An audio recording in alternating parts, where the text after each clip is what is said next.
Y ahora en CX40 Radio Fénix presentamos Estado de Situación, el periodístico de la mañana conducido por Neri Pinato, Sergio Gula y Gonzalo Enciso. Participan Gustavo Salle, Pedro Pérez, Diego Durán y Joselo López. Retransmite Canal 8 de Rivera. Es una presentación de Cutsa y Ruta Tour, la gran empresa del turismo uruguayo.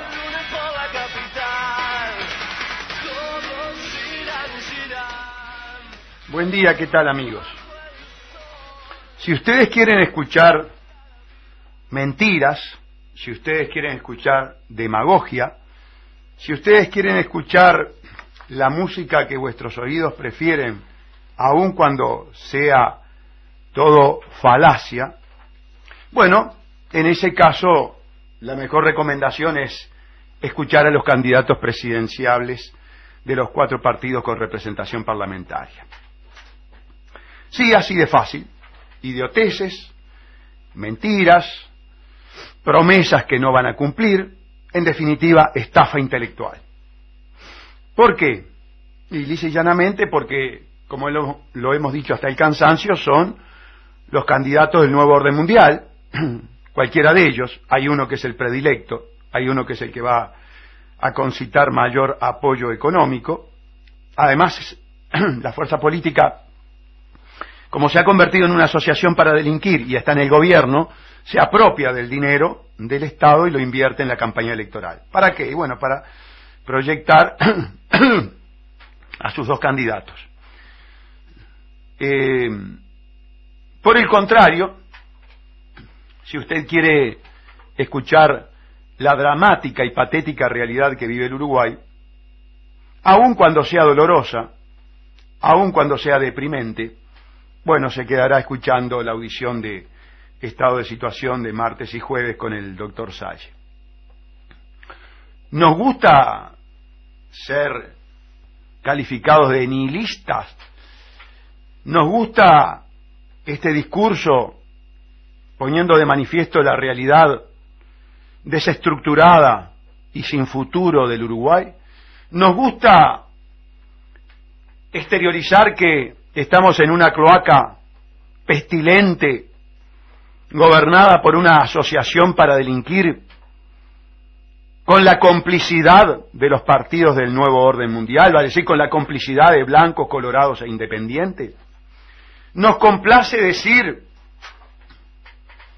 que además de ser un gobierno delincuencial, es un gobierno que viola los derechos humanos.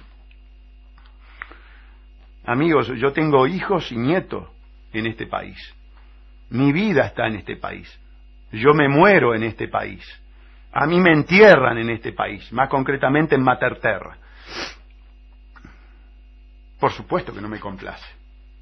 Precisamente porque tengo compromisos trascendentales, porque mi responsabilidad va más allá de mi propia vida, en tanto y en cuanto generé otras, es que tengo este compromiso con la verdad dolorosa, este compromiso con desenmascarar mentirosos, con desenmascarar delincuentes encaramados en el poder, y desenmascarar cómplices, que cuando tienen un poquito de poder son tan ladrones como estos que están en el gobierno, que lo fueron en el pasado, que los antecedentes del pasado los condenan. Blancos y colorados fueron echados por corruptos, fueron echados por ladrones. No vengan aquí ahora a hacer el cuento de que pueden cambiar este estado de sepsis generalizada que vive institucionalmente el país. Porque donde pueden gobernar, señores, ustedes están denunciados. Es claro, están denunciados en la cloaca pestilente donde tenemos una justicia cobarde.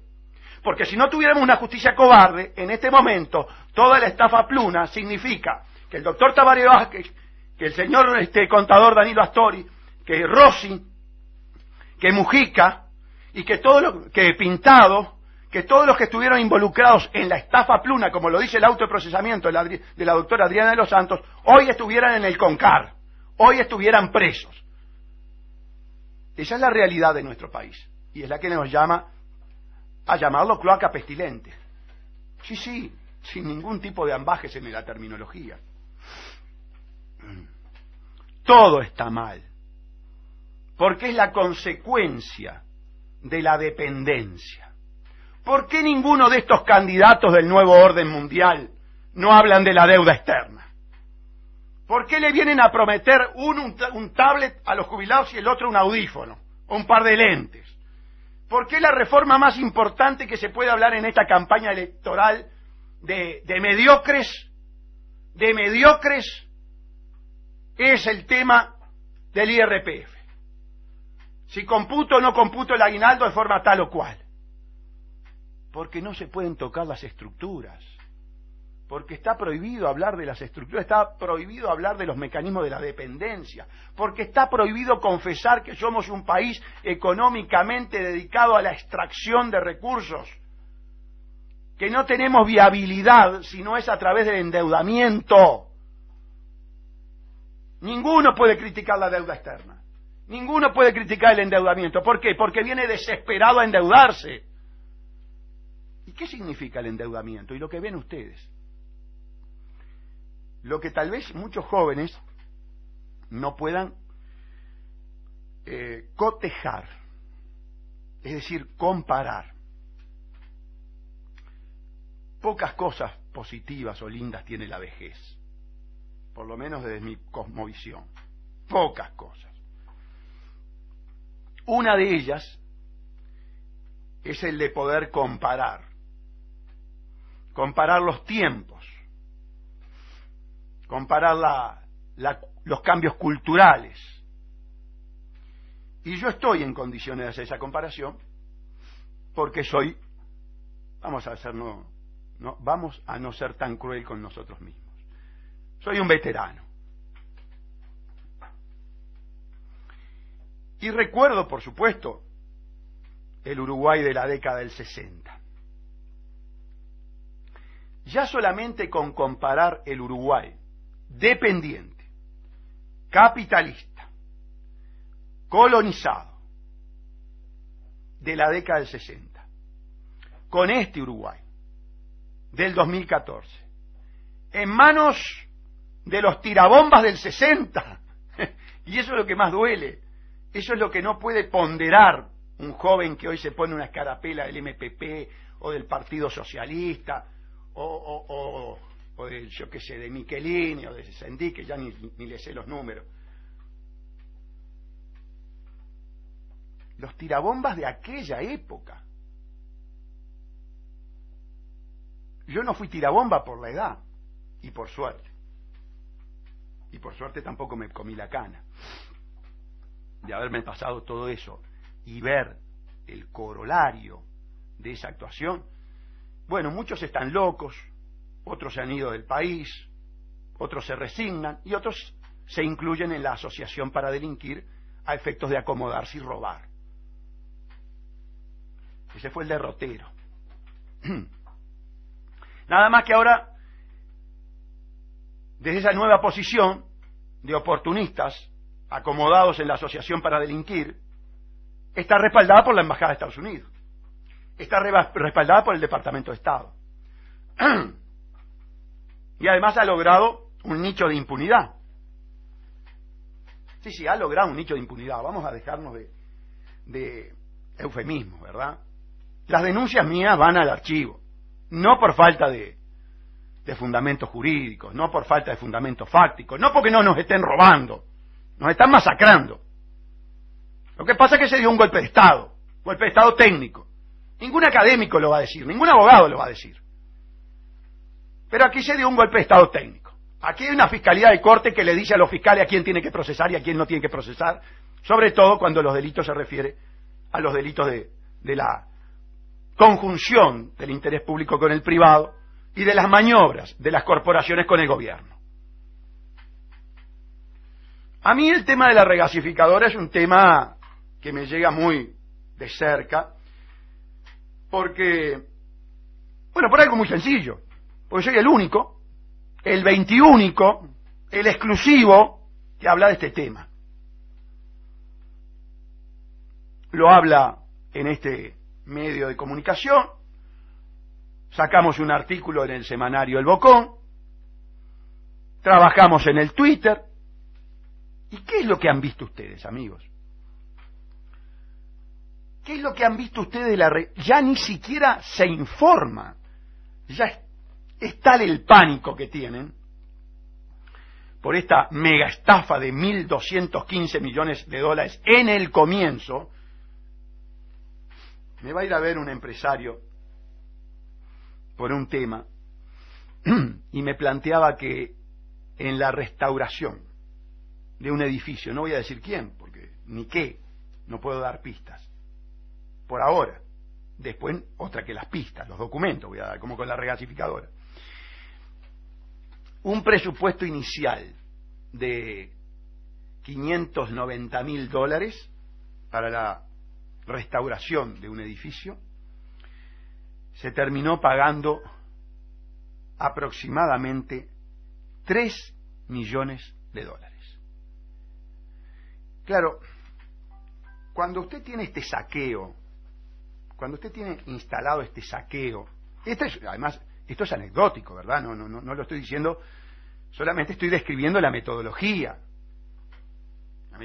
de cómo el saqueo afecta después todos los cometidos esenciales del Estado. Porque si usted se deja robar, como nos van a robar, como nos están robando con la regasificadora, claro, esos 1.215 que van a terminar en 3.000 o 4.000 millones, si mantenemos la proporción de la anécdota que acabo de relatar, se le van a sacar a la salud, se le van a sacar a la seguridad, se le van a sacar a la enseñanza, se le van a sacar a ustedes su nivel de vida.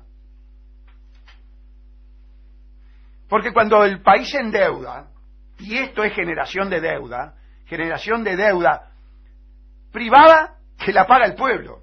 Además esto es lo más retorcido que puede existir, ¿no?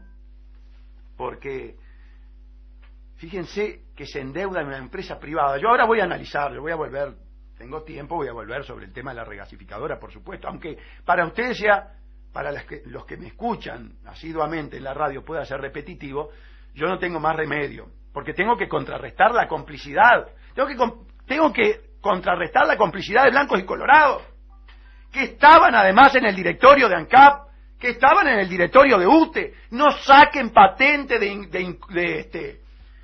incólumes, no saquen patentes de anticorruptos, blancos y colorados en la campaña electoral. No le mientan al pueblo uruguayo, porque ustedes son cómplices justo con el fraude amplio, igual que el Partido Independiente.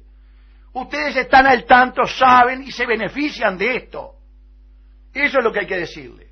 Claro, yo sé que les preocupa, y yo sé que blanco y colorado que me está escuchando, porque yo le caigo duramente al fraude amplio, porque además tengo una reacción emocional con el fraude amplio, porque en las bases lo fundé, siendo un jovencito, un imberbe, un vulnerable a las mentiras de Astori, por ejemplo, un vulnerable a las mentiras de Curiel, un vulnerable a las mentiras de Corseñac, ¿verdad? Por decir alguno, de los que me acuerdo. Por ser un vulnerable a esas mentiras, hoy se las tengo que enrostrar. Hoy que soy un viejo, con que me quedan pocos pelos y blancos, se lo tengo que decir. Blanco por el color, no por la ideología. No, ustedes fueron unos manijeros mentirosos. Y hoy son unos entreguistas. Y hoy conforma el fraude amplio una asociación para delinquir, que si tuviéramos una verdadera justicia, estaba la mayoría preso. Ya lo debieron estar con el tema de la ley Peirano cuando hice la denuncia por la conspiración. Ahí va todo el Parlamento, lo dijo Margarita Perkovich. No hay inocentes. Me van a venir a ver también para denunciarme los acomodos, los brutales acomodos en la Dinamige. Y así les puedo mencionar, no hay institución que se salve. No hay institución que se salve. Y en todos hay representación. Miren que en todos lados hay blancos y colorados. Nunca denunció nada a nadie. ¿Ustedes le vieron alguna denuncia a Pedro? Que se vive lamentando. Ahora se lamenta por el uso del dinero público en la propaganda. ¿Y por qué no denunciás? Y porque vas a hacer lo mismo en su momento. ¿Por qué no denunciás la regasificadora, Pedro? ¿Por qué no te metés con los grandes capitales? Porque seguramente los grandes capitales bancan tu campaña electoral, como Macri banca el Partido Nacional, por ejemplo. Sí, claro que sí. Macri banca el Partido Nacional por intermedio de estudios jurídicos blancos. A través de estudios jurídicos blancos llega la plata de Macri. Porque Macri viene por el mercado uruguayo. Macri, que es un conjunto económico, ¿verdad?, una corporación, viene por el mercado uruguayo. ¿Y por qué? Bueno, porque está al lado, porque es una cuestión de cercanía geográfica, por los lazos, las conexiones, las inversiones que ya hay. Y el Partido Nacional, por supuesto que de estar en el gobierno, lo que va a hacer después que Macri colaboró con el Partido Nacional es abrirle las puertas, sin lugar a duda. Y así se maneja la política. Y eso es la política en el nuevo orden mundial. Son las corporaciones haciendo negocio y bancando partidos políticos, bancando academia, bancando medios de comunicación. ¿Qué piensan ustedes? ¿Que van a decidir algo? ¿Que el voto de ustedes decide algo? Pero por favor, muchachos, no sean ingenuos. Que estamos hablando de intereses creados a nivel planetario, que son intocables, indesafiables. Por eso toda esta parodia que se mandan de la campaña electoral, y cuando sale algún imbécil a hablar de democracia y hablar de la capacidad de resolver los temas con el pueblo, por el pueblo. Al pueblo lo masacraron, al pueblo lo robaron, al pueblo lo dejaron en escombros, está durmiendo en las plazas públicas. El pueblo marginal, o sea, el 56 o 60% del país. Y hay una clase media preocupada. ¿Y preocupada por qué? Preocupada por mantener su estándar de vida. Preocupada porque no empiecen a bajar, como pasaba en Río de Janeiro, de los barrios periféricos. Ya están bajando, por supuesto. Porque yo escucho las críticas que se me realizan. Y, no, Salle destruye todo, no ve nada bien. Vayan a un juzgado penal. Siéntense a escuchar la realidad de los barrios periféricos. Vean la juventud a las 3, 4 de la mañana en los barrios periféricos, en las plazas, en los boliches que están abiertos. Véanlo consumir.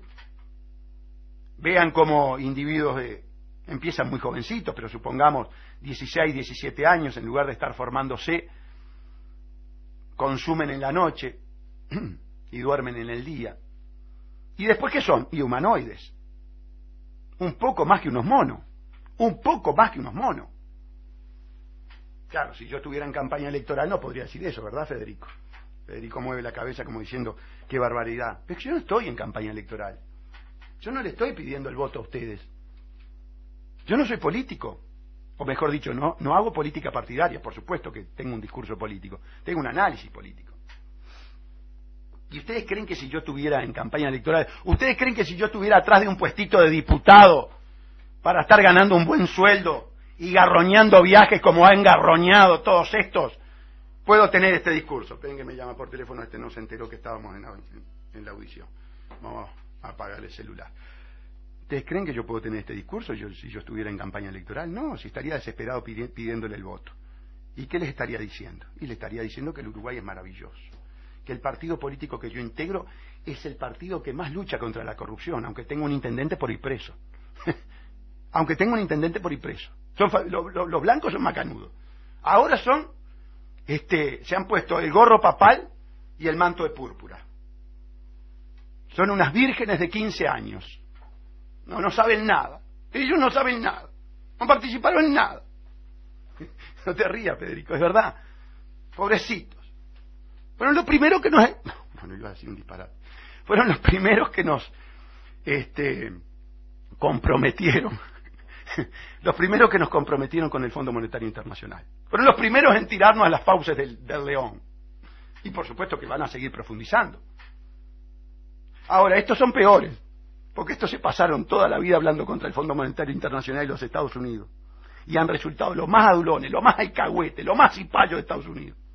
Y por supuesto del Fondo Monetario, el Banco Mundial, el Banco Internacional de Pago, la Reserva Federal y toda la estructura financiera de dominación que hace que el voto de ustedes no sirva para nada. Chao. Que sea toda una pantomima, que sea una escenificación. Es duro, pero es así. Claro. ¿A cuántos? ¿Para cuántos este discurso? ¿A cuántos les puede doler tanto esta realidad de forma tal de apelar a mecanismos psicológicos de negación? La gran mayoría. La gran mayoría, amigos. ¿Y cuál es el mecanismo psicológico de protección cautelar, psicocautelar, como me gusta decir? La negación por falacia ad hominem. Es decir, la negación endilgándole al que propala el discurso la descalificación. Ah, es un loco. Ah, es un fundamentalista. Ah, es un radical. O como en la última tertulia, es un yihadista. Nada más lejano, soy ateo. Soy ateo, no creo en religión ninguna, al contrario. Comparto la conceptualización marxista de que la religión es el opio de los pueblos. Lo que pasa es que ahora la religión, la droga, el juego, el fútbol, yo qué sé, estamos llenos ahora de opio por todos lados. Y eso es el nuevo orden mundial. Expandir el opio. Quitar la capacidad de abstracción, como tantas veces decimos en esta audición. Y vaya que los jóvenes la han perdido. Yo estoy en contacto muy a menudo con menores infractores. ¿Por qué? Bueno, soy abogado privado, la familia me contrata para que yo realice la defensa en el proceso penal adolescente, en el proceso infraccional que estableció el Código de la Adolescencia. Allí tengo contacto con el menor, tengo contacto con la familia. También por el ejercicio de la profesión, a veces tengo la situación inversa. Obviamente que en procesos totalmente diferentes. ¿Qué sucede? Y bueno, tomo contacto con las familias que sufren las consecuencias del accionar de menores infractores. Por lo tanto, estoy en contacto con la realidad de la periferia, con la realidad de la delincuencia marginal, con la realidad de la delincuencia estructural, con la realidad de la delincuencia generada por el propio sistema que perversamente lo genera, después lo reprime y en la represión potencializa la capacidad letal o lesiva de ese sujeto. Muchos de ellos, su situación educativa y cultural es como dije hace un ratito, y yo sé que a ustedes les cae mal, pero están un poquito por encima de un simio.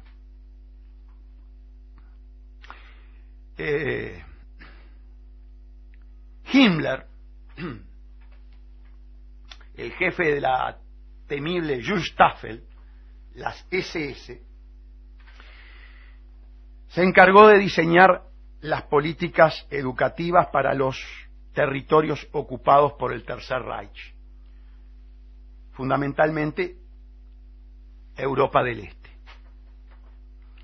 ¿Cuál era el objetivo de Himmler? ¿Cuál era la metodología de Himmler? Rebajar los niveles educativos a el grado tal de que el individuo perdiera casi la capacidad de razonar. Es decir, en buen romance, eliminar prácticamente la educación. Y ustedes dirán, ¿por qué el doctor Salles se va a Himmler, al Tercer Reich, a las SS?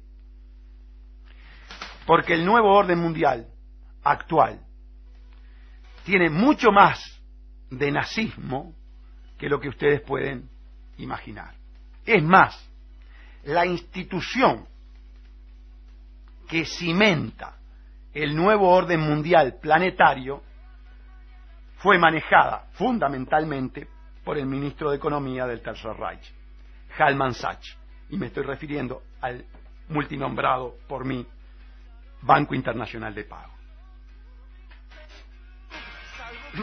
Me hace seña Federico que tenemos que ir a una pausa. Después de la pausa volvemos con este y otro tema.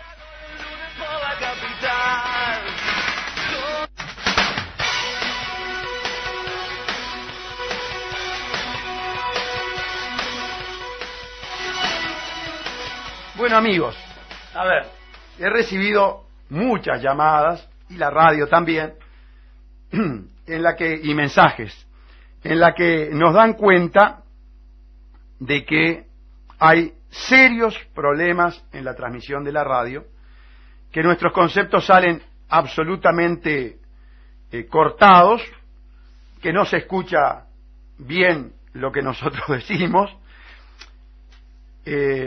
Convengamos lo siguiente: primero, hay una muy importante tormenta eléctrica sobre el territorio nacional. Yo no quiero pensar que los servicios nacionales o extranjeros se preocupen por el discurso del doctor Salle. Y yo, ¿saben por qué no quiero pensar eso? Porque pese a que soy veterano, quiero seguir viviendo. ¿Por qué digo esto? Y porque cuando uno molesta a los servicios trabajan para las corporaciones, no trabajan para el gobierno. Acá el doctor Salle en el Uruguay se ha metido con un negocio importante. Vuelvo a repetir, he sido el único. El espectro político se calla la boca, la academia se calla la boca, la justicia la tengo que mover como mover un piano viejo, una cosa así. Ustedes saben que en el caso de la justicia, la denuncia de Aratiri, que no la hice yo, la denuncia de Aratiri arrancó con la fiscal la fiscal de 33, Sandra Fleitas. Yo aporté mucho material. ¿Por qué? Porque en realidad el tema fue así. El senador Jorge Saravia accede a audiciones nuestras con respecto a Aratiri. Las reproduce en 33 y la fiscal de 33 entiende que con esas denuncias, cuyo primigenio propalador fue el doctor Salle, ameritaba una denuncia. Y así se gesta la denuncia de Aratiri. Fue archivada, pero por supuesto, está en la tapa del libro. ¿Quién se va a meter? ¿Quién se va a meter con la mafia judeo-kazaja? Muy bien. Entonces, se archiva Aratiri. Pero ¿sabe una cosa? Se archiva Aratiri sin que la justicia haya pedido el contrato. Y ¿saben una cosa? La misma metodología me pasó con la regasificadora. Cuando yo hago la primera denuncia de la regasificadora, hace unos cuantos meses, en el 2013 más concretamente, últimos meses del año pasado, se archiva, pero se archiva de aire. Y no tenían el contrato. ¿Por qué? Porque el contrato era secreto. ¿Y por qué el contrato era secreto? Y porque el contrato es la prueba de la estafa. Entonces, obtenemos el contrato. Ando ahora con 3 o 4 copias del contrato. Me gasté ahí 1.000 pesos en fotocopia del contrato. Por las dudas, ¿no? Que me cruce con algún senador, algún diputado, y que me diga, ¿y cómo es esto de la regasificadora? Bueno, tomá el contrato, tomá la consulta de Posada y Vecino del día 14 de mayo del 2013, señor gerente general de Gas Sayago Sociedad Anónima, antecedentes y consulta, y ahí empieza de Posada, el estudio de Posada, a decir barbaridades, impresentables. Yo les decía la otra vez, y ya Sayagués Lazo, el eminente administrativista, toma esta consulta de Posada y Vecino, le saca el título a los abogados de Posada y Vecino. Ustedes tienen que ir a rendir examen de vuelta. Así de fácil. Y entonces le decía que le saco fotocopia y se la llevo al juez y al fiscal. Y ustedes del otro lado en el receptor están diciendo, no, pero estamos todos locos. Que el juez y el fiscal penal de crimen organizado, que es capaz de interceptar la comunicación telefónica del presidente de la República, cosa que debería haber hecho ya con el tema Fripur, Y si lo hubiera hecho, yo no sé si estaba gobernando todavía. Porque en el tema Fripur abundaron las pruebas. Sin embargo, se archivó. Que debió tener el teléfono pinchado de Lorenzo. Por el tema Pluna. Por el tema regasificadora. Porque lo procesaron sin un solo pinchazo. Pinchazo fue el de Lorenzo al pueblo uruguayo. ¡Ja! Ese sí que fue pinchazo. Y no solo con Pluna, con la regasificadora también. Y entonces llevé el contrato y lo saqué del archivo. Pero está lento, está lento, está lento. Y además le quiero contar otra cosa, inadmisible. ¿Qué hace crimen especializado? Esto es inconstitucional. Esto es impresentable. Toma la denuncia y la deriva a la policía. La deriva al Poder Ejecutivo. Al Poder Ejecutivo más jerarquizado. Jerarquizado me refiero a la línea de mando. Pero estamos todos locos. Pero ¿cómo me lo vas a mandar a la policía si yo quiero que se investigue también a Bonomi? No en este tema, pero sí en otros. Tengo todo el tema de las torturas en las cárceles. Tengo todo el tema de los muertos de Rocha. ¿Pero cómo me lo vas a mandar a la policía? No seas malo. Investiguen ustedes. Este es un tema delicadísimo. Yo vi investigar a crimen organizado una coima de 200 pesos de un policía caminera. Yo vi interceptaciones telefónicas por una faena clandestina de 4 bichos. No le estoy mintiendo. Yo vi interceptación telefónica, la última que vi por un supuesto, hipotético contrabando de celulares que no está probado. Y no me vas a tener pinchado por el tema regasificadora. Y no vas a pedir el contrato vos, señor fiscal. No seas malo, como dice el presidente. Y ustedes quieren después que uno crea en la justicia. Crea en la justicia cuando los reconocimientos que se hacen en la policía pasan al proceso penal sin ningún tipo de objeción y los tribunales de apelación se han cansado de sacar sentencias confirmatorias en las que un individuo es recluido 6 años con solamente el reconocimiento de 2 personas hecho en la policía y a veces con fotografía. Y ustedes quieren que yo no le llame cloaca pestilente a este país porque no le toca a un hijo de ustedes. Porque el día que le reconozcan a un hijo de ustedes como autor de una rapiña que no cometió, ese día van a comprender al doctor Salle. Van a comprender cuando Viana, en las audiciones, se mata luchando contra este código yanqui, que lo trae la Law Enforcement Agency y que la academia alcahueta del país, constitucionalistas, penalistas, procesalistas, de rodillas, lo acepta como bueno. Bochornoso lo de la FEU, bochornoso del PIT-CNT, cómplice de la yanquización, cómplice del colonialismo, cómplice de la asociación para delinquir, que es el fraude amplio. Y ya me estoy quedando sin voz, ya me afectó la garganta. ¿Está saliendo bien? Más o menos. Pero bueno, nosotros gritamos.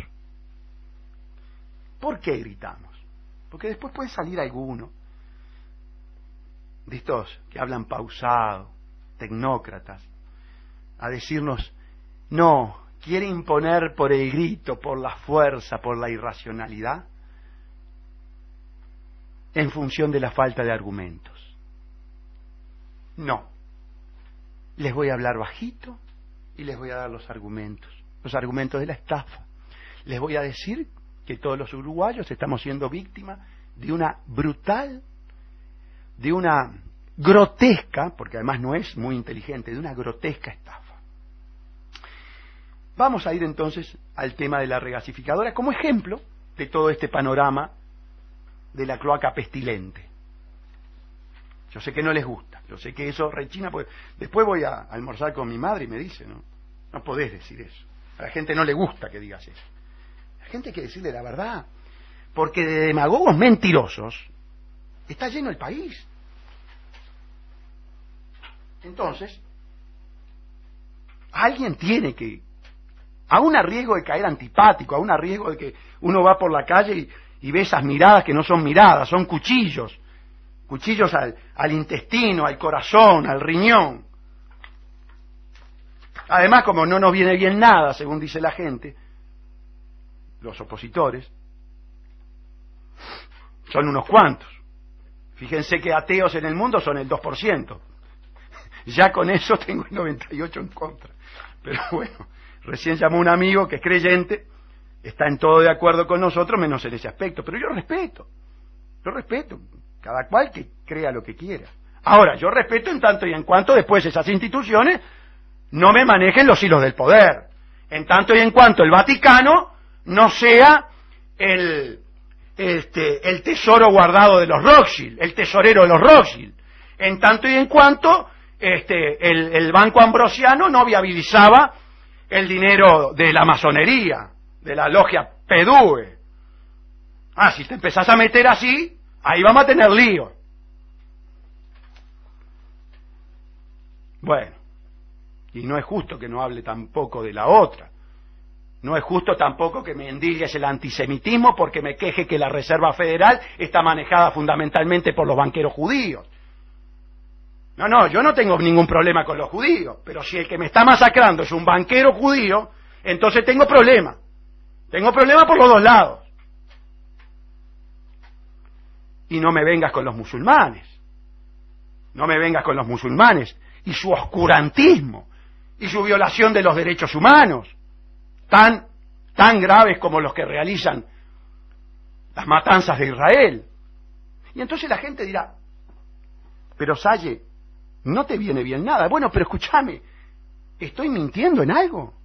Si la realidad del planeta es esa, y si no me viene bien nadie, tal vez vos deberías pensar si a vos no te viene, no deberías cambiar y que no te venga bien nada de lo que hay actualmente. Y si todos nos ponemos de acuerdo en que nada de lo que hay actualmente está sirviendo, tenemos que cambiar.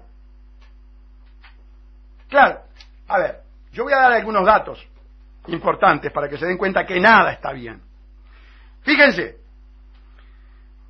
en la tríada, ¿qué es la tríada? Europa, Estados Unidos y Japón. ¿Quién vive ahí? Vive el 14% de la humanidad. Muy bien, en el tercer mundo, ¿qué es el tercer mundo? El tercer mundo son los países periféricos, los países endeudados, los países pobres. ¿Cuántos viven allí? Viven el 80% de los seres humanos del país. Bien, ahora vamos a ver cómo se distribuye la renta. La tríada se llevaba, porque estos números inclusive son viejos. Estos números son del 2006. Es decir, que son números viejos. Ya a esta altura estos números se variaron. Y variaron profundizando la desigualdad. La tríada se lleva en la distribución de la producción de riqueza, se llevaba el 78%. Y el tercer mundo, o sea, el 80% de la población mundial, el 20%. En esta época se hablaba también del ex bloque soviético, que tenía el 6% de la población y se llevaba el 2% de la producción de la riqueza. Esto lo van a encontrar en un libro que se llama 50 preguntas, 50 respuestas sobre la deuda del Fondo Monetario Internacional y el Banco Mundial, de Damien Millet y Eric Toussaint. Lo tengo en la mano. Este era el discurso de la izquierda, ¿no? Este discurso hoy está prohibido. Acá tengo un librito, les confieso que no me dio el tiempo. No me dio el tiempo para seleccionar la lectura. Tengo un librito que se llama La deuda externa y la crisis uruguaya, de Siedur. Estos libritos de Siedur yo los compraba y me los comía, pero así, como que fuera una bombita de Zamballón. ¿Y quién lo escribe? Fernando Caloya, José Gabriel, Mabel, espere que este nombre me sale, Hoppenheim y César Laviniño. De acá, obviamente, el más conocido, Fernando Caloya. Es sobre la deuda externa. son conocidas. Acá encontré una parte subrayada por mí. La voy a leer, no sé obviamente está tratando de los compromisos asumidos. Está hablando de la condicionalidad, de los condicionamientos. Fíjense lo que decía.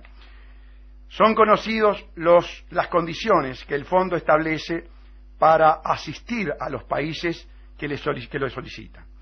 Se derivan de la interpretación de dichos organismos, tiene de la problemática económica, parten de la base de que el origen de los desequilibrios radica en un exceso de la demanda interna que provoca desajustes en el propio proceso económico interno y en las relaciones internacionales. El camino postulado para restablecer el equilibrio consiste en la aplicación de un paquete de medidas monetarias y fiscales que corrijan el exceso del gasto interno sobre el ingreso.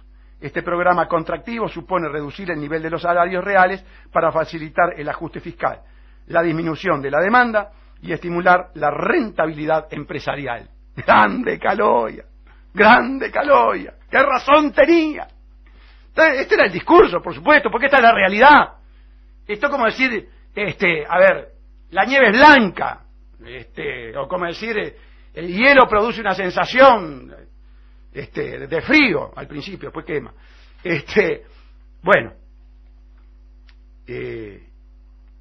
Fernando, qué razón tenía. Ahora es claro, ¿cómo hacer para pasar la prueba del archivo cuando hay un vejete? Cuando hay un vejete que te trae a la radio los conceptos tuyos de la década del 70 y 80 mejor dicho, a ver que le voy a decir el año, porque no me gusta ser impreciso en las cosas que digo. A ver, fue impreso 1984, ediciones de la Banda Oriental SRL, 1984, temas del siglo XX, colección dirigida por Benjamín Nahum. Ahora estamos en el 21. Esto es más verdad que nunca. ¿Dónde está Kaloya? ¿O dónde estuvo? ¿O dónde debería estar? Si no tuviéramos una justicia totalmente direccionada a través de un golpe de Estado técnico. Implementando la política del Fondo Monetario Internacional que él mismo describía como condicionadoras de las políticas de ajuste fiscal que tienden a la disminución del salario, al privilegio de la rentabilidad empresarial y por lo tanto al empobrecimiento del obrero, del trabajador, del empleado y el enriquecimiento del patrón corporativo internacional. Porque hasta han sido perversos en eso. Cambiaron la oligarquía nacional por la oligarquía internacional. Bueno, sigo gritando, pero con argumentos, lo acabo de leer. Soy gritón, me gusta gritar. Porque claro, ¿cómo no va a gritar uno? Si tiene todo en contra. Porque cuando uno estudia el balance, cuando uno ve la balanza desde lejos, tiene el aparato político con representación parlamentaria. Todos cipayos de esto. De esta descripción que hizo Fernando perdón que le llame Fernando, porque me estoy refiriendo al del 84. Entonces, como que siento en el discurso una empatía, ¿verdad?, que me hace llamarlo Fernando. Tenía razón, Fernando. Tenía razón. Esto es así. Y se ha profundizado. Porque inclusive en aquella época, todavía, no se había registrado la reforma agraria perversa, la reforma agraria obscena, que es la de la extranjerización de los recursos naturales, que es la de la extranjerización a través del ébola jurídico de los contratos de inversión. El otro día estaba en el Twitter y Mónica Xavier pone, estoy en el comité a desalambrar. Y yo le pongo, doctora, ¿no se elabora de cambiarle el nombre y ponerle a extranjerizar? Por supuesto, que no me respondió nada en el Twitter, ¿no? Y saltaron algunos fraudeamplistas a matarme, como me matan en el Twitter. Hay uno en particular, yo creo que hay uno que está pagado, que es Raúl, pero tiene una cosa positiva, Raúl, y se la voy a reconocer: da el nombre, da el apellido, da la cara. Por eso intercambio con él. No me gusta el anonimato. Yo doy la cara, él da la cara. Nos damos como adentro un gorro, por supuesto, pero de esa forma, con hombría, sabiendo quién es uno y quién es el otro. ¿Qué cómo hacemos nosotros? Todos saben dónde está mi estudio, todos saben quién soy yo, por dónde ando, y asumo lo que digo. Y es más, invito a ver, alguno de los que se sintió afectado en esta audición tan entrecortada, no sé si por la tormenta eléctrica o por los servicios. La gente dirá, ¿cómo le gusta a Salle hablar de los servicios? Sí, vamos a dedicar una audición a los servicios. Y qué bien trabajan. Y cuántos métodos, amigos, que tienen. Cuántos métodos efectivos que tienen. Y cuán prevenido tiene que estar uno. Y no siempre la gente cree en estas cosas y está prevenida. Pero les decía, antes de irme por las ramas, hoy estoy con una tendencia a irme por las ramas. Le decía de la perversión de la reforma agraria del fraude amplio, que es una contrarreforma, que es pasarle a las grandes multinacionales de la reforma verde, de la reforma alimentaria de Rockefeller, de la reforma alimentaria masónica, y ahí me van a saltar algunos amigos masones que tengo. ¿Por qué vinculás a la masonería? Bueno, sí, porque, por supuesto, Rockefeller, ustedes saben, es un connotado masón internacional, es el amigo de Tabaré Vázquez, es el que nos dijo, tantas veces dicho en esta audición, y nunca dicho en los medios de comunicación uruguayos, ni siquiera por la oposición, porque claro, la oposición también tiene masonería pura y dura. El otro día veíamos el acto de lisonjero de la calle Pou a la masonería judía, a la Bnei B'rith, a los hijos de la Alianza. Todos antes de la elección van a la Bnei B'rith. ¿A qué? Y a adular. ¿Y por qué? Y porque la Bnei B'rith está directamente relacionada con los banqueros judíos internacionales, es decir, con los que mandan el mundo. Banqueros judíos internacionales. Porque en este país la palabra judío, si usted dice la palabra judío, inmediatamente es antisemita. Inmediatamente. Está prohibida. No, para mí no. Para mí no está prohibida. Le decía que lo primero, todos van, mire que no falló uno, todos van a la Bnei B'rith a adular, a alcahuetear. ¿Por qué? Bueno, por sus relaciones con los banqueros judíos internacionales que mandan el Banco Internacional de Pago y que mandan la Reserva Federal. Y por supuesto, mandan Banco Mundial, Fondo Monetario Internacional. Capital financiero internacional, fundamentalmente. ¿Qué hay? ¿Qué hay de los otros? Pero por supuesto, que están los árabes, los saudí, de Arabia Saudita, colaborador número uno de Israel, colaborador número uno de Israel. Por supuesto, que están los de los Emiratos, pues, pero por supuesto. Pero los que tienen el manejo del asunto son los Rothschild. Son los Rothschild. Bien. ¿Pausa? ¿O es porque hablamos de este tema? Ah, no es pausa. No, Federico no tiene problema. Vamos a la pausa.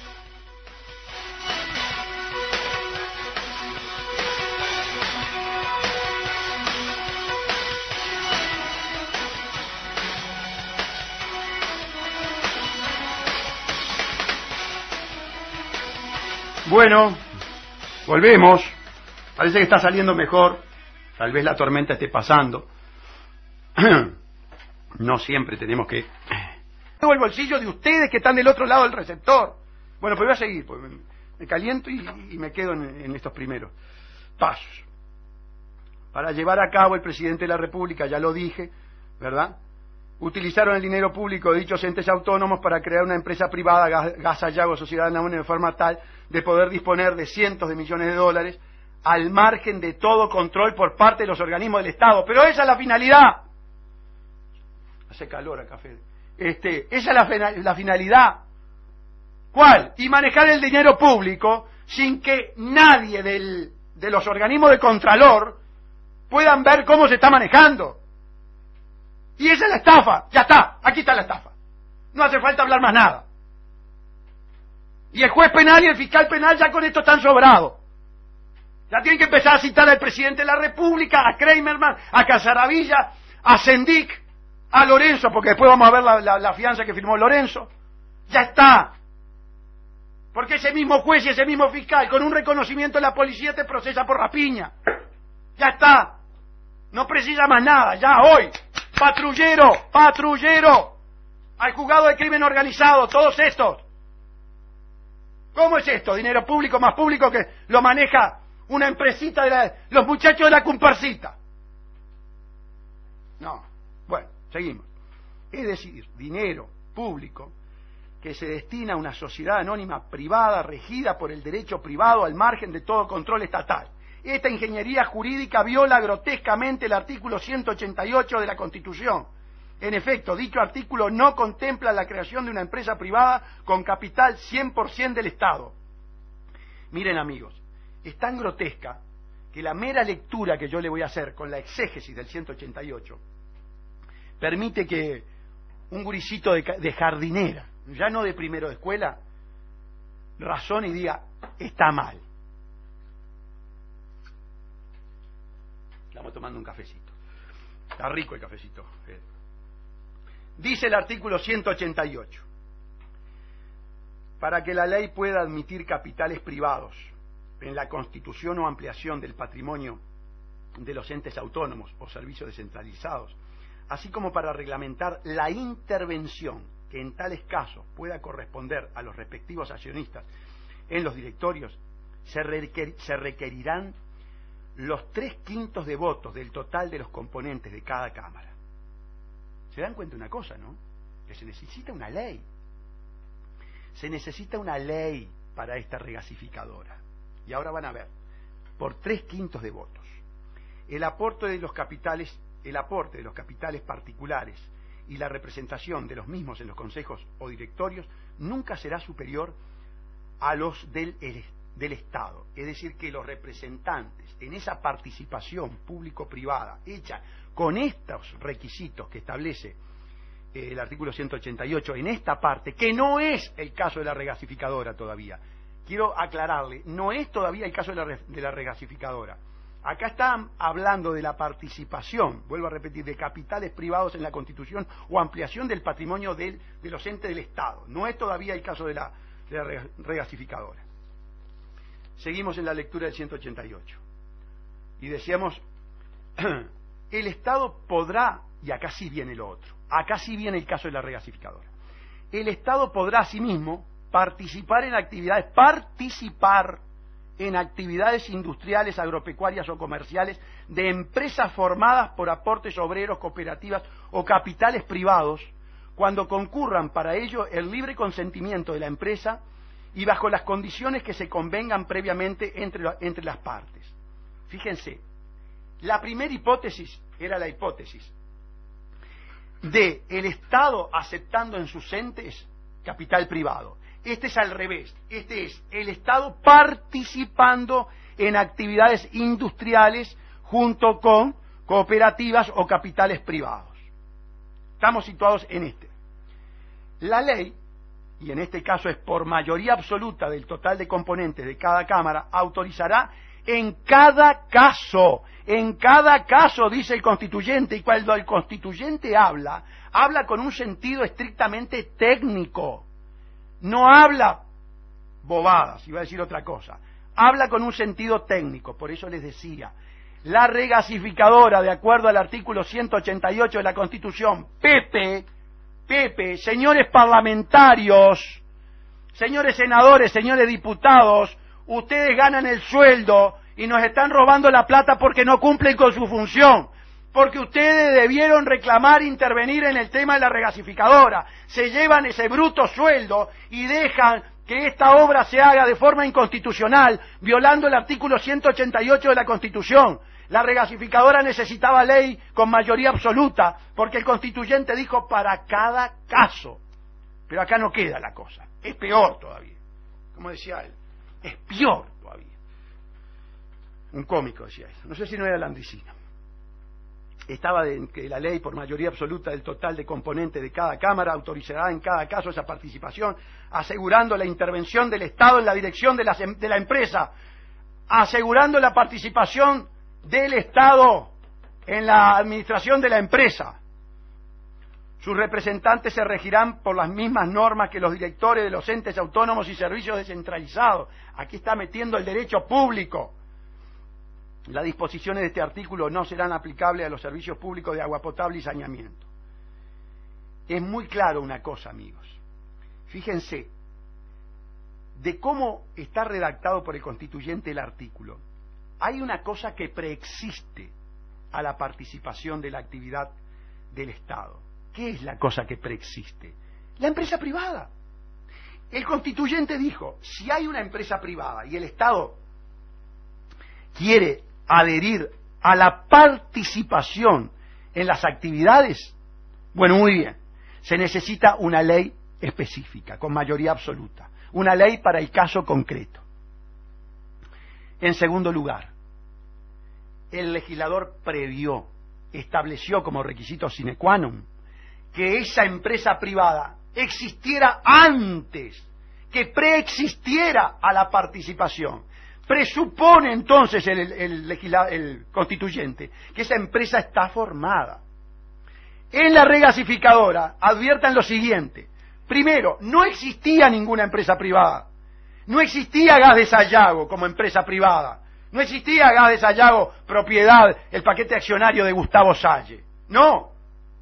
Se formó. Y lo que es peor, ¿cómo se formó? ¿Con aportes privados? No. Con el dinero de ustedes. Entonces, cuando yo digo que la estafa es grotesca, es porque este tipo de violaciones, amigos, a mí no me digan que pasan desapercibidos. Porque por más burro, por más negado que seas, la mera lectura del 188 ya te da las pautas que no se cumplieron. Imagínense esto en manos de juristas. Imagínense esto en manos de abogados de estudios grandes. Ellos saben que se están pasando la Constitución por el forro del saco, que la están violando, que la están abusando, que la agarraron entre 4 o más. Ellos saben esto. Los constitucionalistas de la facultad también, los administrativistas de la facultad también. ¿Por qué no gritan en los micrófonos? ¿Y por qué la oposición, que llegó a decir no me dejaron leer el contrato? Payasesco lo que dijeron, no me dejaron leer el contrato. ¿Y yo saben lo que le sugerí a los directores de ANCAP de Blanco y Colorado?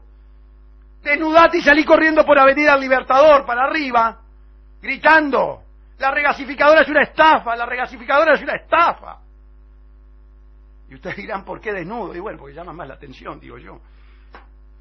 Por ahí van los canales de televisión. No a registrar que la regasificadora es una estafa, pero sí a registrar que los directores están desnudos.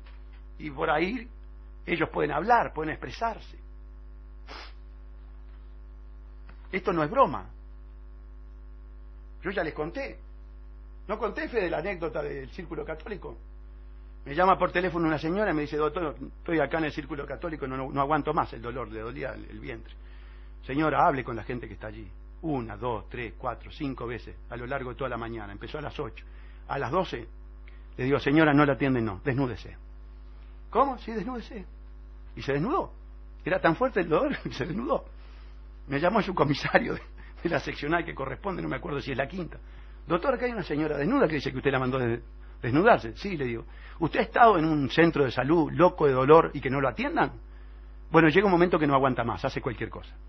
La atendieron enseguida. Llovían los médicos y las sábanas para taparla. No es mentira lo que le estoy diciendo. Sí, sí. Esto merece llamar la atención. Cuando usted no puede llamar la atención a un pueblo, cuando un pueblo está dormido, cuando un pueblo lo están sodomizando, usted le tiene que gritar: uruguayos, los están robando, los están sodomizando, los están estafando. Y es lo que hago. ¿Y por qué? Y porque es un grito en el desierto. ¿Por qué no me denuncian penalmente? Y yo no tengo ganas de ir en cana, miren que no tengo ganas de ir en cana. Y lamentablemente no tengo ninguna embajada que me dé asilo, me llevo mal con todos. Yo no tengo ganas de ir, pero ¿por qué no me denunciaron? Y porque yo tengo la excepción de verdad. Porque yo los convoco a todos y les leo el 188. Me acuerdo en el programa de la revista Dislocado, La Tuerca era: el código me defiende. No, Fede, no me mires así, vos no eras nacido. El código te defiende, le decía. Y a mí me defiende la Constitución. Igual después el juez y el fiscal me pueden masacrar. Bueno, seguimos. Todo lo actuado por el gobierno de Mujica en la creación del gas Sayago ha sido contrario a la Constitución. En efecto, no existía una sociedad privada con antelación, la sociedad privada se formó con capitales del Estado y no fue autorizada por ley específica para el caso concreto. ¿Está claro? Bueno, el gobierno de Mujica consuma el absurdo jurídico de que capital de UTE más capital de ANCAP origina una sociedad anónima privada, público más público a este gobierno le da privado. Los grandes maestros administrativistas y constitucionalistas se retuercen en sus tumbas ante esta aberración. La actual academia mercenaria se calla la boca, o lo que es peor, colabora en el parto del maléfico monstruo jurídico. Con la finalidad de imprimirle seriedad y solvencia a la empresa encargada de la obra, el gobierno habló de un proceso licitatorio que lo habría ganado la Corporación Internacional GDF Suez. Bueno, aquí empezamos en los detalles de carácter licitatorios y contractuales que no tienen desperdicio. Recuerden un mail de Calvo Sánchez. Yo 2x3 le digo Calvo Sotelo. Calvo Sánchez, el empleado el testaferro de López Mena. Testaferro de López Mena que, por supuesto, López Mena y Pepe eran ¿qué? Traste y calzón. Eran traste y calzón. Carne y uña. Estaba enterado todo Pepe. Ya tendría que estar declarándole con Juan Gómez. Ya Juancito tendría que estar preguntándole. Y no es fuego de artificio, como dijo él, y no son un mecanismo de defensa de Calvo Sánchez. Es la realidad. Por algo la cara de sorpresa de Lorenzo con la foto. No seas malo, Pepe. No quieras tapar el sol con el dedo. Les decía que se acuerden de esos mails de Calvo Sánchez. ¿Por qué? Porque él en el mail decía, le mandaba al otro español, Álvarez me parece que es el apellido, no me acuerdo bien, de Cosmo. Después por mensaje alguno me manda cómo es el apellido del dueño de Cosmo, creo que es Álvarez. Dice, bueno, no, hay toda una operación de carácter periodística y tenemos que aparecer como una empresa en los medios de comunicación. Claro que los medios de comunicación están para eso. Son formadores de opinión pública.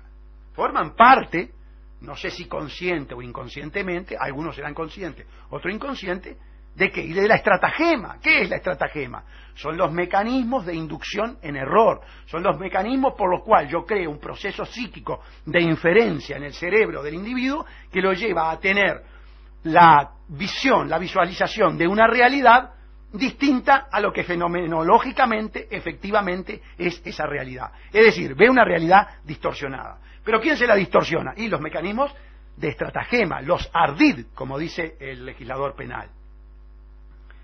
Y esto forma parte del ardid, decirle al pueblo, no, pare un poquito, Salle. Viene al pueblo, no, en este caso a mí y a ustedes. Yo no soy el pueblo, soy un integrante del pueblo. GDF Suez es una corporación internacional es una corporación con un respaldo, un conocimiento técnico. Bueno, se lleva el mundo por delante con GDF Suez. Aunque Puig no estaba muy contento porque cuando vino para la compañía de gas tuvieron unos líos bárbaros con el sindicato. Pero se olvidó porque ahora está todo es progre, está todo en la corriente progre. Mentira. GDF Suez no tiene nada que ver. Mentira. Así de fácil. Es un ardid. Vamos en 16 mensajes, andamos lindo. ¿Corte otra vez? Que pasa rápido el tiempo. Bueno, vamos al corte y después seguimos con el tema de los mecanismos de engaño.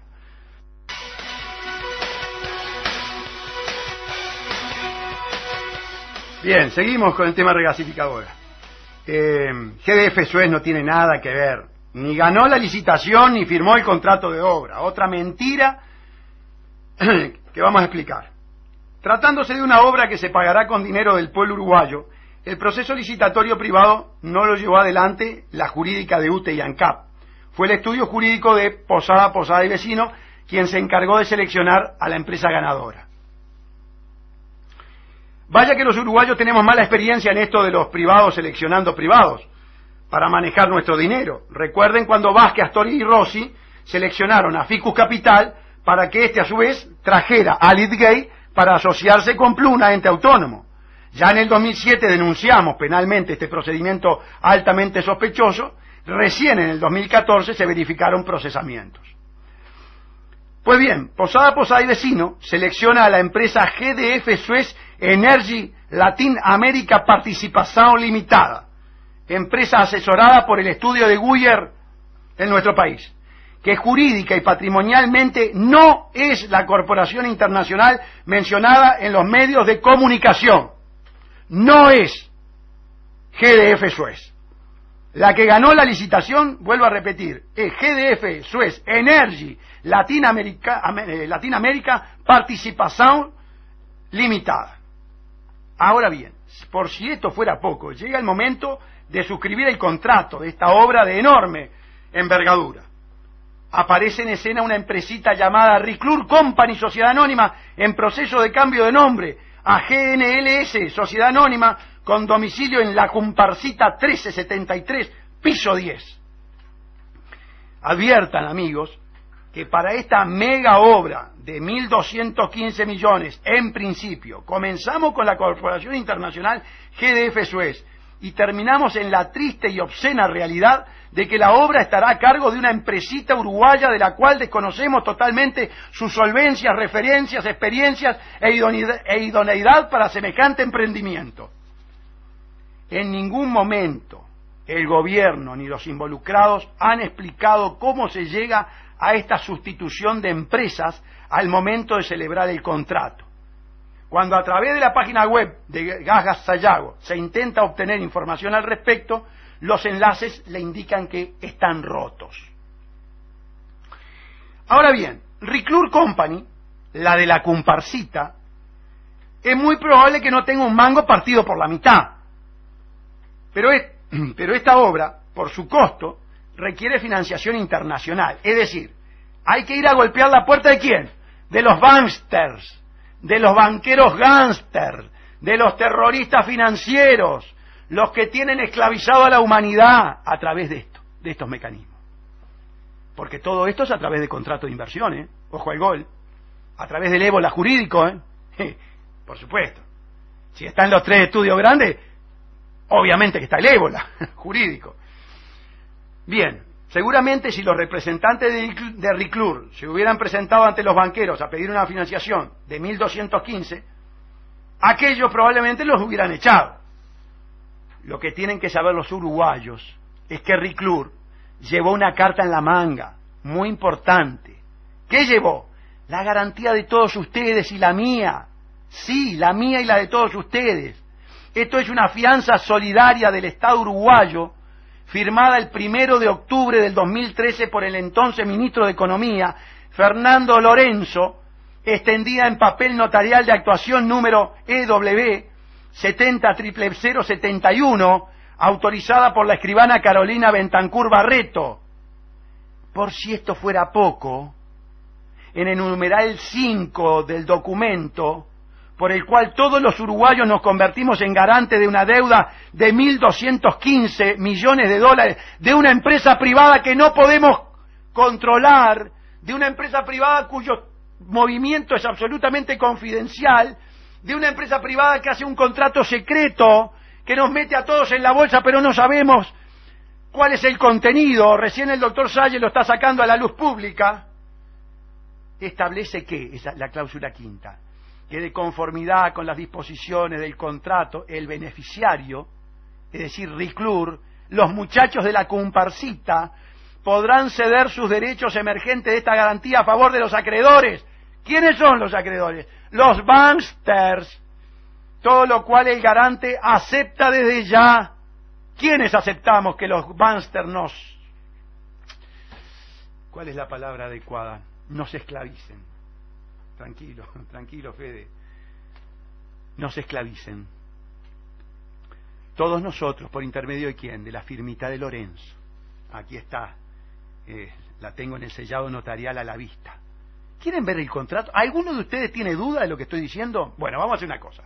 En la portería del edificio Torre Solís 1, en Ciudadela 1258, mi amigo, el portero Penny, va a tener una fotocopia del contrato de la regasificadora y de la fianza solidaria de Lorenzo, para todo aquel uruguayo que desconfíe que yo estoy diciendo cosas que no se ajustan a la realidad, puedan leerlo con sus propios ojos.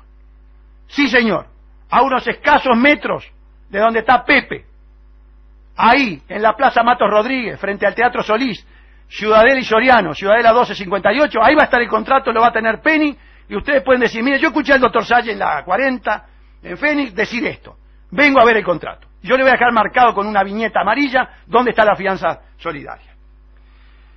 A ver, queda claro, Fernando Lorenzo, igual que Compluna, nos metió a todos los uruguayos como garantía de esta millonada de dólares que van a manejar unos sujetos desconocidos desde la comparsita. Parece chiste, pero no lo es. Amigos, tienen que advertir que el dinero de UTE y ANCAP se coloca en una empresa privada para sustraerlo del control del Estado. Luego se celebra un proceso licitatorio privado. Yo tengo entendido que el proceso licitatorio lo empezó a hacer la jurídica de UTE y que se lo sacaron a la jurídica de UTE. A mí me llegó un rumor desde muy adentro de UTE. Lo digo por la duda. Si están pensando en denunciarme, ojo, porque llamo a declarar a la jurídica de UTE y ANCAP en calidad de testigo bajo juramento de decir la verdad.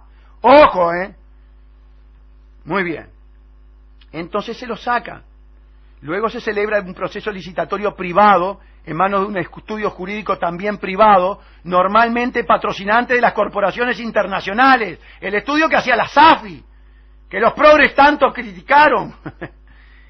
Y luego, lo más grave, que me estoy quedando sin voz, se otorga a una empresita privada, la garantía de todos los uruguayos. Y por si esto fuera poco, se le priva a aquellos del derecho de conocer los pormenores de todo este negociado, por cuanto es sustraído del conocimiento público público transformándolo en los hechos en un asunto confidencial. En realidad al pueblo uruguayo ya lo habían comprometido el directorio de UTE y ANCAP, lo habían comprometido Casaravilla por UTE y Sendic por ANCAP y el ministro Kramerman. Otra cosa importante, que no me olvide, porque me va quedando poco tiempo y son muchas las cosas que tengo que decir, tan o más grave. Kramerman no comparece en el contrato, pero firma el contrato. Yo fui estudiante de notariado, ustedes lo saben, no pude terminar notariado. Tal vez por burro no pude terminar notariado. Pero una de las cosas importantes en notariado son las formas, son los modelos, ¿verdad? Son muy quisquillosos, muy detallistas, muy pulcros los escribanos. Y hay una cosa que no puede tener disonancia, que no puede tener disfuncionalidad. Es la comparecencia, donde se dice quiénes son las partes del contrato. Es fundamental, porque además los escribanos se jactan de decir somos los aplicadores del derecho en paz para prevenir los conflictos, para prevenir los juicios. Ahora resulta que aquí firma Kramerman y no comparece. ¿Cómo es la cosa? Y el escribano que actuó se comió la comparecencia de uno de los contratantes, de uno de los que se obliga al sinalagma funcional, sinalagmático. Ustedes dirán, ¿de qué está hablando? Bueno, estoy hablando de derecho en sentido técnico, de las prestaciones de una y otra de las partes que dan explicación al contrato. A mí me sirve comprarte un refuerzo porque tengo hambre y a vos te sirve el dinero que yo te doy. De ambas partes existen prestaciones que son útiles, que son funcionales a los contratantes. Y entonces yo pregunto, ¿y por qué firmaste, Kramerman? ¿En qué intervenís vos? Ah, ¿saben en qué intervienen? Porque compareció el Estado por intermedio de él. El Estado está vinculado al sinalagma obligacional del contrato de la regasificadora, ya por la firma de Kramerman. Después nos hicieron firmar a través de estos funcionarios públicos de todo, pero seguimos. Se me va la hora que da miedo. En realidad el pueblo uruguayo ya lo habían comprometido el directorio de UTE, ANCAP y asimismo el ministro Kramerman. Esto está en el Bocón, esta es la nota del Bocón, le digo por las dudas, con algunos comentarios. El mismo día de la suscripción del contrato de obra, el fatídico 1 de octubre del 2013, UTE y ANCAP habían firmado un contrato de fianza solidaria. UTE y ANCAP ya le habían dicho a Riclur, vos no te hagas problema que nosotros todas las deudas tuyas, si vos fallás, como falló Didgay, como falló Campiani, si vos fallás, Lorenzo hace lo mismo que hicimos con Pluna, En este caso, no sería Lorenzo, sino que sería el directorio de UTE, ANCAP y Kramerman. Después vino y reforzó a Lorenzo, pero la cosa es justa.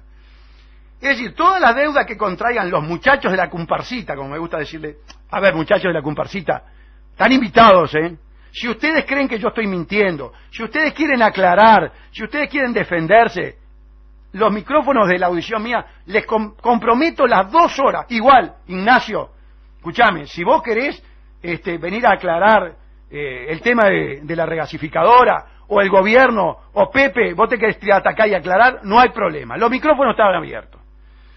Bueno, el mismo día entonces se firma y decía que los muchachos de la comparsita están garantizadas por UTE y ANCAP. Pues Sendic y Casaravilla se encargaron con sus firmas de meternos a todos los uruguayos en este baile.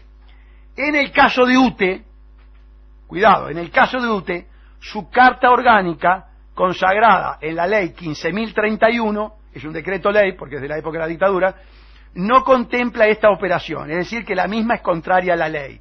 Es decir, se actuó en el caso de UTE, que es una ley vieja, la de ANCAP fue modificada y ya previó este tipo de situaciones, pero la de UTE no. Fíjense, el artículo 20 de la ley de UTE dice: todas las rentas y bienes de la Administración Nacional de Usinas y Transmisiones Eléctricas garantizarán, las rentas y los bienes garantizarán, con sujeción a las leyes, el pago de las obligaciones que contraiga. ¿Que contraiga quién? UTE. UTE. No una empresa privada en la que participe UTE. UTE. Y este aspecto está regido ni más ni menos que por el principio de legalidad y reserva de la ley. Cuando la ley establece el marco competencial, lo que pueden hacer, lo hace en carácter taxativo, limitativo. Es decir, puede hacer lo que la ley establece. Todo lo que la ley no establece, no lo puede hacer. Es al revés que para el particular, ¿entienden? Principio de reserva de la ley, yo lo digo acá en el documento, pero se los adelanto. En defecto de ello, escuchen bien, ahí acá está la garantía. Todos los bienes de UTE y de UTE responden por las deudas que contrae UTE, que llevando adelante su cometido esencial: dar luz, dar electricidad, dar energía, comprar cable, comprar, yo qué sé, transformadores, camiones. Para eso está la garantía, está la garantía de las rentas y bienes. Y después dice, en defecto de ello, es decir, si ANCAP, manejada turbia y opacamente por Fernando Sendic, se funde, el Estado responde. Claro que se funde. Los incapaces funden las cosas. Por eso los incapaces no pueden estar en las candidaturas, porque funden los países. Pero como son funcionales y como las corporaciones vienen a fundirnos, están en las candidaturas. En defecto de ello, responde subsidiariamente el Estado. Subsidiariamente el Estado. Si no llega UTE con su platita, con sus bienes, si todo lo que pagamos los uruguayos no llega, viene el Estado, viene Rentas Generales y paga. Pagan ustedes, Rentas Generales son los impuestos de ustedes. No tendremos escuelas, no tendremos hospitales, no tendremos seguridad, pero le vamos a pagar a los acreedores, a los banksters. Este artículo es muy claro en el sentido de que las rentas y bienes del ente son la garantía de las obligaciones que contraiga el propio ente. Resulta legal, lógico y normal que los bienes del deudor garanticen sus obligaciones. La norma contempla el endeudamiento que genere la gestión del ente en el funcionamiento y cumplimiento de sus cometidos. Para nada habilita a que dichas rentas y bienes garanticen las obligaciones de un particular, de un privado, como se hizo respecto de Riclur, del cual además no me va a dar cuenta de nada. Va a manejar el dinero como se le cante. Pero el Estado también garantizó de forma subrepticia las obligaciones asumidas por Gasallao respecto de Riclur. Por cuanto, aunque no esté mencionado en la comparecencia del contrato, el ministro Kramerman firmó dicho instrumento. Esta firma del ministro compromete contractualmente al Poder Ejecutivo y entonces compromete al uruguayo todo. El Estado no puede hacer lo que la ley no lo autoriza. A eso se le llama reserva de la ley. Y acá hay una cosa, hay una lectura que es de uno de los grandes de las juristas constitucionalistas. Solo la nación es soberana. Los órganos públicos no ejercen poderes propios, sino delegados por la nación. No hay competencia para un órgano público sin texto que lo establezca, y toda competencia es atribuida con una triple limitación, en razón de materia, de forma y de fines. Ningún órgano puede hacer lo que le ha sido expresamente conferido. Ningún órgano puede hacer lo que no le ha sido expresamente conferido por la ley. Así debí leerlo. Ningún órgano puede hacer lo que no le ha sido expresamente conferido. Jiménez de Aréchaga, Justino Jiménez de Aréchaga, La Constitución Nacional, Organización, Medina, tomo 1, página 122. Esta es la cita textual. Es decir, yo estoy citando para que ustedes vean cuál es la característica y el fundamento constitucional del principio de reserva de la ley. La actuación de los entes, la actuación de los gobernantes es aquello que le está permitido y encomendado fundamentalmente, estrictamente y limitado por la ley en razón de materia, de forma y de fines. Esta ingeniería jurídica diseñada por los grandes estudios, porque ustedes saben que los gobernantes, ¿qué hacen? Los gobernantes no, las corporaciones, esto es así, pero no me da el tiempo. Las corporaciones vienen y dicen, necesitamos un marco legal. ¿Para poder qué? Para poder robar al pueblo uruguayo. Muy bien. Entonces el gobernante dice, vos, mirá que necesitan un marco legal para podernos expoliar. El término robar me puede generar algún problemita. Bueno, muy bien. Vamos a buscar estudios jurídicos grandes con los que trabajan las corporaciones que hagan la ley. Y hacen la ley. ¿Y cómo la hacen? ¿Para quién la hace? ¿Para usted? ¿Para el pueblo? No. Para el que pone los chanchos. Las corporaciones. Muy bien. Esta ingeniería jurídica viola el principio de reserva de la ley y también viola el artículo 85, numeral 6 de la Constitución que establece. Esto es muy importante. Esto es muy importante, porque acá está la complicidad de los parlamentarios. Yo los acuso a todos los actuales parlamentarios, todos los que van a ganar el sueldo que les paga el pueblo uruguayo, de complicidad en la estafa de la regasificadora. Falta envido, a ley de juego está todo dicho. Me jugué todo, ¿entendieron? Todo me jugué. ¿Por qué?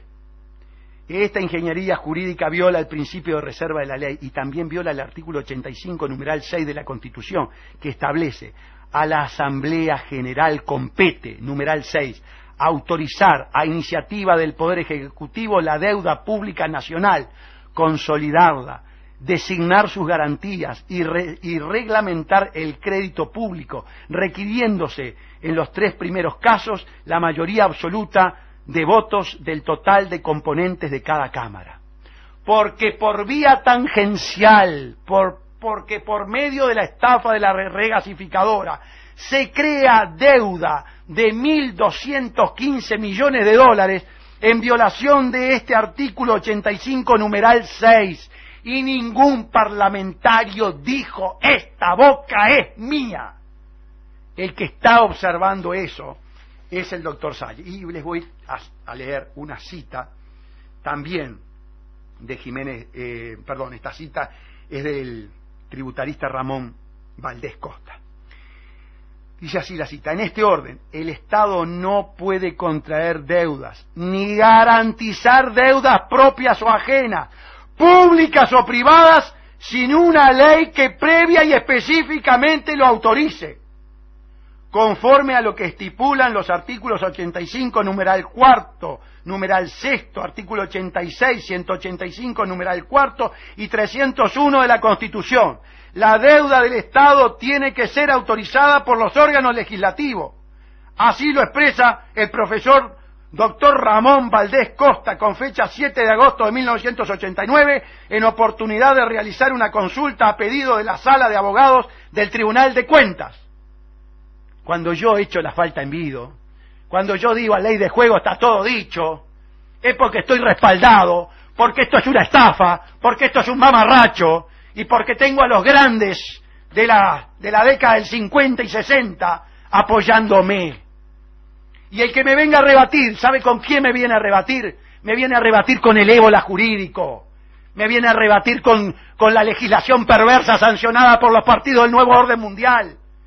Porque tengo una cita de Franklin Delano Roosevelt, no estoy hablando del Che Guevara, donde habla precisamente del proceso de privatización ya en la década del 40 y 50, de la privatización del derecho. ¿Están llamando por teléfono? Entonces, amigos, ¿se dan cuenta de la perversidad de todo esto? ¿Se dan cuenta que la exégesis a grandes rasgos, y no por un jurista, no por un constitucionalista, no por un administrativista, tan solo por un abogado que se dedica a la materia penal, que lee atentamente? Tuvo ayuda en la lectura, tengo que confesar que tuve ayuda en la lectura de la regasificadora, la parte contractual. Con esa mera lectura, con estos grandes artículos, con estos grandes principios del derecho público, ya se advierte lo grotesco de esto. Yo le pregunto a los blancos, pregunto a los colorados, le pregunto a los independientes, ¿por qué no les preguntan a su vez? ¿Por qué no les trasladan a su vez?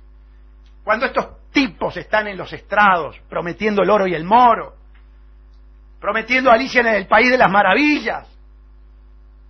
Perdón, Pedro. Perdón, Cuquito. Perdón, Tabaré. Fernando. No, Fernando no, porque se hace llamar Raúl. Raúl. ¿Cómo es esto, vos que dice Salle del artículo? Salle no, dejen a Salle, que es un simple abogado. ¿Cómo es esto que dice Ramón Valdés Costa? Que el Estado no puede contraer deudas ni garantizar deudas propias ajenas, públicas o privadas, sin una ley que previa y específicamente lo autorice a ello.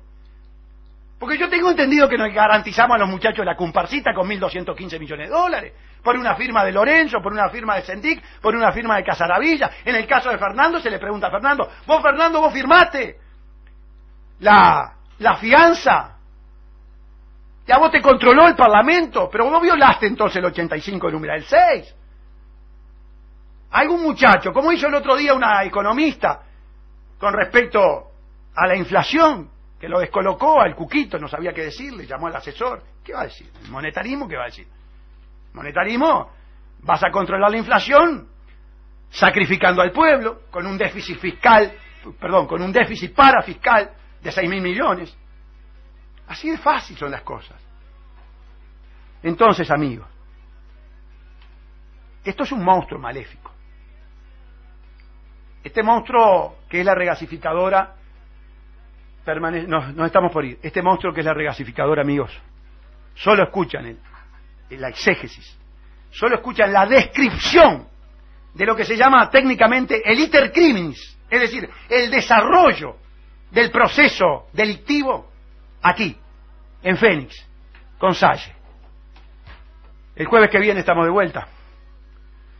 Vamos a ver si mejoramos la garganta, aunque con todo este esfuerzo y esta vehemencia no le damos tregua.